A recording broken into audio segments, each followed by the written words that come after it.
Helicopter parenting. You're focusing on your child's every movement and then overprotectively are inserting yourself into their lives. And is that really great for the development of the child? Why am I talking about this? On today's episode, we're going to talk about micromanagement. Are you a helicopter manager?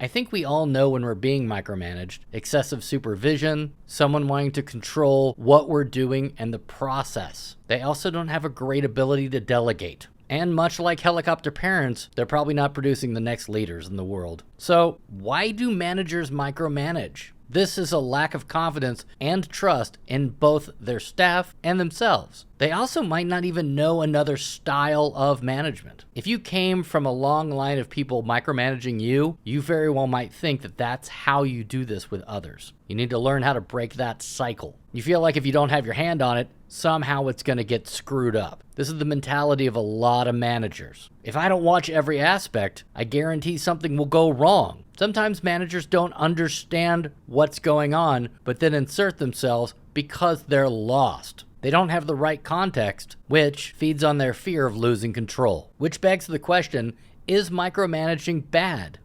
Yes, absolutely. And here's 6 reasons why. Number 1, your best staff will quit. You're not empowering them, you're overpowering them. Given enough time, they will leave. Number 2, if you have staff that needs to be micromanaged, you have the wrong staff. You need to be able to trust in the team that you hired to do the job that they were hired to do. Number 3, if you're micromanaging, you're not doing your job. You have your own roles and responsibilities. Micromanaging is just taking away the efficiency of your time and making you less productive. Number 4, this does not obviously build people with a broader or better skill set. Your job is to build your team and instill them with confidence. Micromanaging does the opposite. Number 5, it cuts down on the efficiency of your team as a whole. If you're spending all your time micromanaging and your team is spending all their time being fearful or feeling resentful because of how you manage, nobody is being effectual. Number 6, it doesn't allow your most creative people make you shine. You hire smart, creative, competent people and get out of their way. This shows that you're willing to build a strong, efficient team and everybody celebrates wins as a whole. Now that you acknowledge that it's bad, what do you do to fix it? Here are the 7 remedies to eliminate your helicopter tendencies. Number 1, hold people accountable. Set clear goals and check for understanding. Don't manage the process, manage the communication. Make sure your staff understands the timelines that are set for them. Number 2, set and stick scheduled check-in times before the due date that allows someone to get the job done. Stopping to give constant and unscheduled updates